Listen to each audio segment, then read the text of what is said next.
The Shadow Home Secretary Chris Philp has accused people in Britain of being work shy.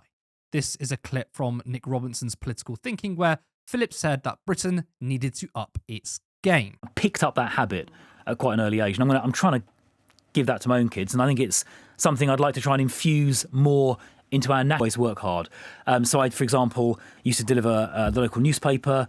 I used to wash people's cars. I used to do the garden for neighbours. My first proper job was in Sainsbury's in South London. And I just found that working hard brought its own reward. And I've just kept doing that ever since, whether in business and now in politics. And I'm glad that I kind of picked up that habit at quite an early age. And I'm trying to give that to my own kids. And I think it's something I'd like to try and infuse more into our national culture as well. That's intriguing. Do you think that that sort of belief in hard work is something that's missing in Britain today? I do a bit. There are 9 million working age adults who are not working. And as we compete globally with countries like, South Korea, China, India, we need a work ethic. We need everybody to be making a contribution. We are in, as George Osborne said years ago, we are in a global race. And that means we've got to be competitive. And it means we've got to work hard. And I think as a country, we need to lift our game. We need to up our game. I'm smiling because as you say this, I'm reminded of a couple of your colleagues who my producer and I called to ask about you. And they say, he's the most competitive man we know. Is this true that apparently when you play football, which you do, not only have you once got a black eye for your team, but when the ball goes over the fence, everybody else walks round and you insist on climbing, 10, 12, 14 feet? Quite high. Now, first off, I thought it was notable that Robinson didn't give some kind of soft pushback even and continued to fawn over him. I mean, that was pretty much vomit-inducing. Now, people work hard in this country. In fact, people have had enough. And the Tories want a low regulation, low wages, and essentially zero workers' power, whilst people work till they drop.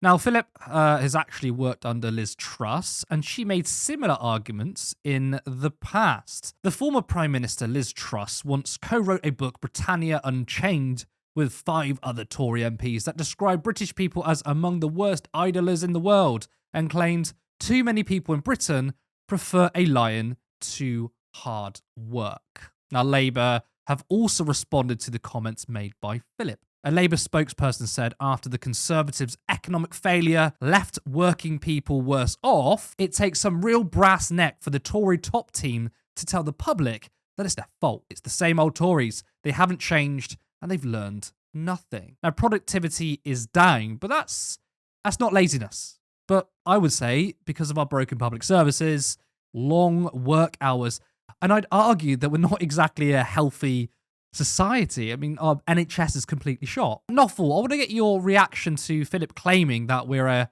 work-shy country. I mean, it's quite frankly ridiculous because when you compare the hours that we work compared to our European counterparts, it's far higher, in fact. And reportedly, we have much tighter deadlines for, projects. And we also have far worse public services. Like you said, our NHS is having a massive waiting line. What I really find interesting in this stereotype of the British worker being completely lazy is that Phillips doesn't actually talk about his hard graft, because the reality is that he's had multiple failed business ventures that have meant millions have been gone to debt. And we all know that when millions are lost in a business, someone's got to socialize those losses. So when you look at things like HGV training under Philp, where he owned more than £500,000 to HMRC and £1.4 million to unpaid services, it really makes you wonder whether his patriotism is shining through. The same with his offshore accounts that he's got with Pluto Finance, which are all property management firms, which as far as I'm aware is not grafting hard at all, but actually making the living standards for people harder and houses more expensive. So in trying to be the poster boy for meritocratic capitalism, he fails quite hard. I mean, on that same show, Nick Robinson, he talked about his business ventures and he talked about his failed ventures too. But he would still argue, I failed, I made mistakes, but I still got out there. I still did the work. And there's this idea, not just in Britain, but just the idea of neoliberal capitalism is that essentially everyone can be a small business owner, everyone can be a CEO. But that's not true, is it? Under this system, I mean, it's impossible to have 7 billion CEOs in the world. There has to be those that do the cleaning, the menial jobs, the opening the tills, the sales. They have to do that. So the system elevates some people and pushes other people down. I'm not surprised that a Tory MP doesn't understand that, or maybe he does, but just refuses to say it. But there's this idea that, you know, everyone can graft and everyone can be sort of their own boss, but that system doesn't allow that to happen, does it? No, especially post 2008, where, you know, quantitative easing, all these easy money policies essentially drove everything into assets such as housing.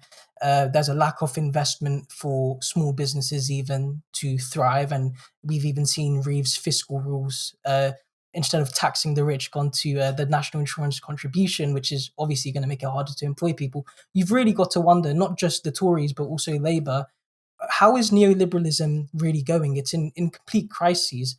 And I really fail to see a real political avenue from both the Tories and Labour to make a standout to appeal to the left. And really what it's going to do is the same that it's done in America, which is lay the groundworks for an unsatisfied voter base of the millions. And it's going to hand reform possibly a win in 2029, or if they choose to do it early in 2028. I'm glad you brought up Labour, because I wanted to ask you about their response. I mean, of course, they're going to attack Phillips on this, but I think you're going to agree with me here. What economic policies that they offer differ from the Tories? I mean, they've been hostile to unions, so it's easy to condemn Phillips's words, but they don't have any policies to improve the lives of workers. So what are your thoughts on that? Why has Starmer taken in the most gifts since any Labour leader since 97? Why has Starmer decided to rule out completely taxing the wealthy? Why are these fiscal rules missing any leeway of actually making a long-term plan for our public services? It's like many have quoted in multiple columns, our public services are in a death loop. There is no long-term plan for any sort of stable recovery. And so when you hear Labour say, of all people, where their popularity is basically down the gutter because of the winter fuel allowance being scrapped, even means tested now, but you can have an argument about the threshold for that. It really, like I said before, makes you think that they are not doing anything to help the working people. In fact, just lay the ground running for a populist right. I mean, there's this idea that pushing people, you know, keep pushing people, that drives productivity. You know, how do we get more out of people? But as I mentioned earlier, productivity is down. I mean, I think we should be going the other way, focusing on less work and more rest. A 4-day week could be a solution. And in where businesses have adopted the 4-day week, productivity isn't effective. And actually, we've seen it increase in some cases. So, I mean, what are your thoughts on a 4-day week as a way of potentially boosting productivity? And of course, the obvious one, human happiness. Yeah, well, it's almost like to have a stable working economy, you need stable working people. It's not always just about the profit and finance. At the end of the day, many people have wrote about this, is the fact that capitalism will have its contradictions, and one of its contradictions is the short-term profit. But when you exhaust the labor base, your profits are going to fall. And like you mentioned, the 4-day working week is something that's very interesting. And you know, maybe you can expand this, but I can't help wonder if this is purely a coincidence that Philip has talked about this when just last week there were talks of 200 UK companies adopting a 4-day working week, and in the US, Trump was essentially talking about cracking down on working from home. Yeah, there's I think I was watching. I wasn't personally watching The Apprentice. My partner watches it, and but by the way, she's just as she's on the left like me, shall I say? But it's a guilty pleasure. And for me, it was basic. The Apprentice is just neoliberalism at its core. But I caught something that Alan Sugar said, which is that I think one of the contestants was saying that they work a little bit less than other people, and his response was, "Oh, you're not going to tell me you're going to work from home now?" And there's this idea from bosses, and of course, Trump is his mentality is the billionaire class. He's very much the boss mentality. Is working from home is something they don't like. But there's an incentive to get people to the office because of commercial landlordism. I mean, someone profits when people go into the office. even though there are so many productivity flaws there. I mean, how much more work do you actually get done? And that, to me, I want to ask a wider question, which is essentially for people like Trump and those who represent the business class. It's more about clamping down on the working class over anything else. And the reason why I say that is because Trump's tax policy. Now, the tax policy, yes, they're cutting taxes for the wealthy, but they're only cutting taxes for the wealthy just by a little bit, but they're raising taxes on the workers by a lot. So it seems about crushing the workers' spirit above anything else. It's really interesting you mentioned that, actually, because as far as Trump's policy goes, he's I would call it an accelerationist. Whatever the US would look in about 10 to 20 years' time, Trump's deciding to do it now. And that could go for the Democrats. I mean, you look at Kamala Harris, she was essentially talking about how she'd be the toughest on immigration, even more than the Republicans. And you really have to question, well, how much longer will people even put up with the populist right for? There will come a certain time where Trump's his term will end, and we will question, especially those in America, how well did it go? He doesn't have the benefit of having somewhat of a decent economy that he inherited from Obama. I mean, he's inherited an inflationary economy now, and as we know, whatever trends in America will directly affect his. So if Trump decides to go along with his plans, and we will see austerity and a cost of living crisis in America rise even more on the backbone of a healthcare CEO just being assassinated, mind you, which I wouldn't think is exactly a good thing to do. You have to ask, what will Reform decide to parrot here? And Farage is probably already writing down all the key plays from Trump's playbook. I mean, to bring it back to Chris Philp, I mean, when he talked about Britain stepping up their game, he talked about competitive spirit. First of all, we all work longer hours than our European counterparts. People are tired. And some rich guy with failed businesses telling you, we need to work harder to compete with other workers. It's a race to the bottom, isn't it? Because he also compared us to places with low workers' rights and regulation, like China, for example. I don't want to be like China. I mean, China, the state of China have invested in some superb things, but living there as a worker is not too good. But these people who run our politics, I mean, of course, he's not in government, but his ideology is very much in government. It has been at least for the last 45 years.